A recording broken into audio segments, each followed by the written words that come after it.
What's up, everybody? Welcome back to another episode of EOS. It's 1090 Jake, man. I'm rocking with y'all, and y'all rocking with me. And for this video, we're gonna be speaking on Lil Durk affiliate OTF Boona being charged with kidnapping a man, duct taping his hands, and then executing him with a firearm. There's an old he on that.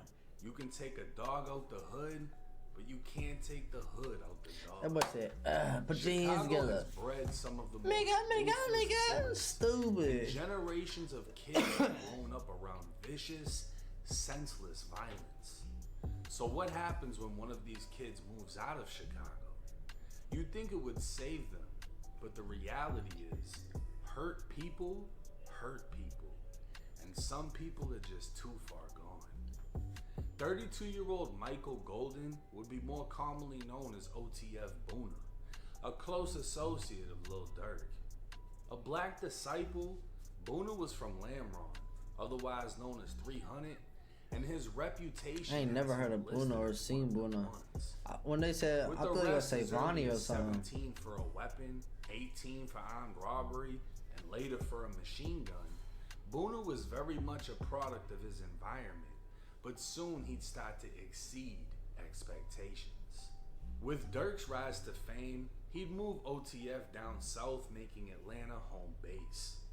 Boona was now out of the south side of Chicago, but apparently couldn't let go of his old ways. In March of 2021, Boona was accused of jumping out of an SRT Durango and opening fire on 4 people outside of a mall, resulting in a gunfight. 3 would end up shot outside, jumping out of an SRT Durango and opening fire on 4 people outside of a mall, resulting in a gunfight. 3 would end up shot, including a 6-year-old boy. Damn. Boona would jump back in the SUV and flee the scene without realizing he dropped his phone. This piece of evidence would lead to his arrest. 19-year-old Jakava Harris was shot in the foot before firing back at Boona. 19-year-old Deshaun Powell is shot in the back, and 18-year-old Karanji Reese would be unharmed. Oh, I about to say. These 3 were members of MCF/Glizzy Gang. I thought he popped all 3 of them and got away. I was like, nah, he out here. I ain't gonna lie. I'm about to say the real girl Reaper in this bitch. Standing for money comes first. The one who shot back was known as Lil Man, a local rapper from Atlanta, and this shootout would set off a chain of events. 3 months after the mall shooting, Lil Durk's house in Atlanta was broken into by home invaders and gunshots were exchanged. Wait, I heard that was fake. I heard that. Wait, I don't know though. I just heard, cause who kept saying that? The dude who be like, oh, you over? J-Main was always saying that shit. That shit was fake. The very next month, 19-year-old Marcus Holland Jr. That shit might actually happen. Killed. He was known as Mark, was a member of MCF Glizzy Gang, and is rumored to have been one of the shooters that broke into Durk's home. It's been said they targeted Durk after Man was shot by OTF Boona. MCF Glizzy Gang would damn near fall apart as Man would be sentenced to federal prison after a federal agent was shot during a car theft. Karanji Reese he was would later be arrested for a nightclub shooting in which he allegedly shot 6 people, killing 2. Yo, with Durk's federal takedown, they was moving reckless. The city of Atlanta now felt like they could target OTF, knowing the main source of income. He talking about he shot 6. Just months ago, OTF Duty Low would be robbed and shot. Yo, what did they do to bro? It had to be a group of them. He just said, screw it. Or maybe he shot. He was like, bah, bah, bah. And he just hit 2 and the other one started hitting other people. Or maybe he was like, maybe he just started, on GTA though, on GTA chat. And an affiliate of Quando Rondo would post his chain and watch the history. But Boona wasn't hiding behind Durk's money. And Durk's lyrics would highlight the type of savage Boona is, As Durk said in his song Monitoring Me. Starting a fashion brand shouldn't feel impossible. Other print-on-demand platforms. Boona a bug, he gon' get up with you. See, I pay him not to get rid of. Talking about the ones with the Twitter fingers. Boona had a reputation of violence, and on July 22nd, 2025, he'd remind everyone. OTF shoes? Driving, it was around 7 a.m. when leaving to work, and he actually saw the body and saw the officers, and he stopped and he was like, you know, should we be worried? What makes this mystery even more puzzling was what Abby Gonzalez and her neighbors say they Come on now. did hear at around 6 o'clock Tuesday morning. No gunshots, no screams, no sounds of violence that would explain how a man in his 20s ended up dead with a gunshot wound. I have two little ones in the house, and we're always outside here in the church, so it makes us like, you know, feel scared a little bit. Police arrived on scene locating a Hispanic man who'd been shot to death, but nobody reported gunfire. The next day, the man was identified as 28-year-old Oscar Alexis Cruz. I thought it would be like an old Spanish dude or something. Investigators would soon learn of the horrors Oscar went through leading up to his violent death.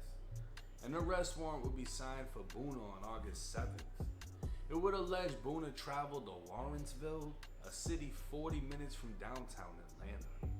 Between 1:30 in the morning and 3 a.m., police allege Boona broke into Oscar's home, bound his hands with duct tape, demanded money, searched through his home, and executed him by shooting him multiple times, then dumped his body 9 minutes away in a church parking lot. Boona would be charged with murder, aggravated assault, This is the real demon right here. You tell me he broke into his home, duct taped him, tied him up, ransacked his crib, trying to find everything. Oh dude ain't trying to tell him probably where everything is, or he probably ain't got nothing at all for real.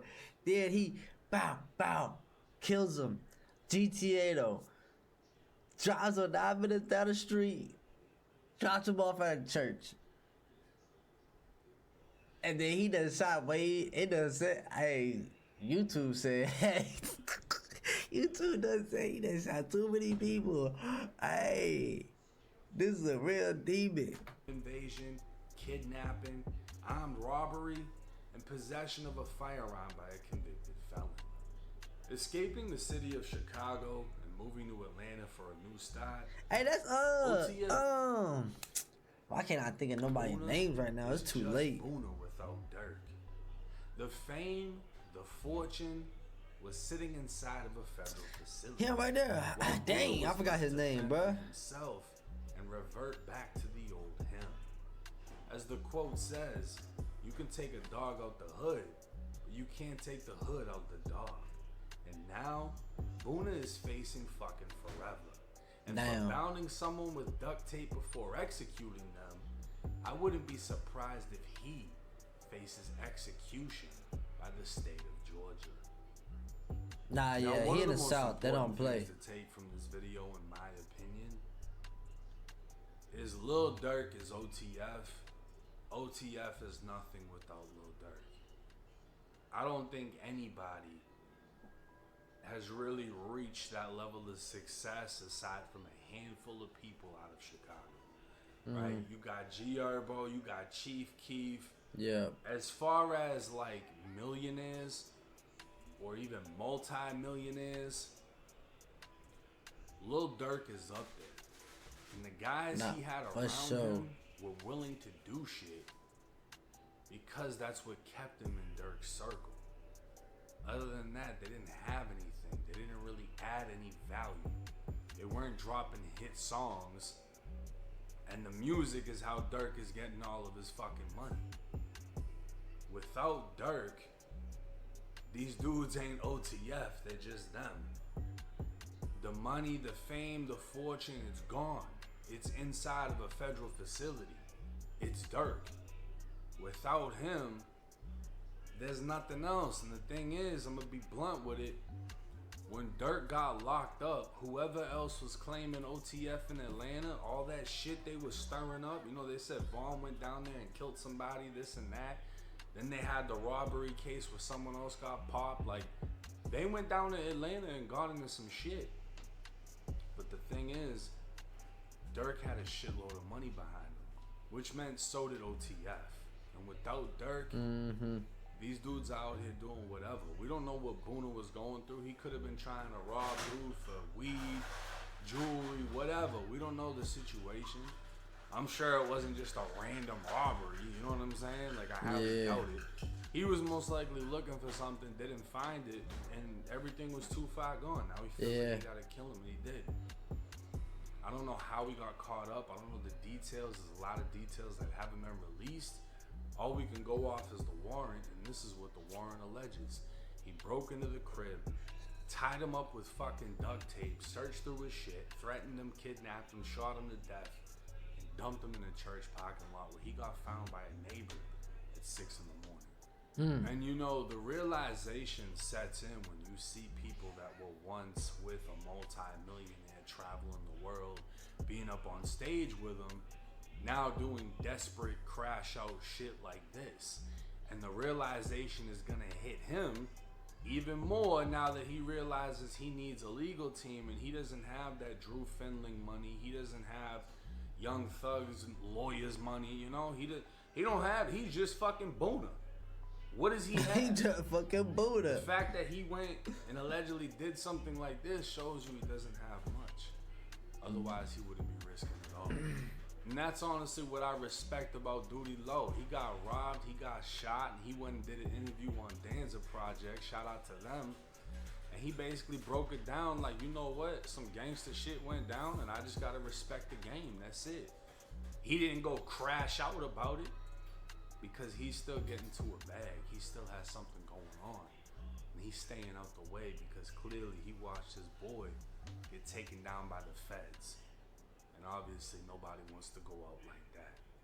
So I hope y'all are able to get a message out of this video. Let me know y'all's thoughts and comments in the comment section. It's 1090 Jake. I'm rocking with y'all and y'all rocking with me. Until next time.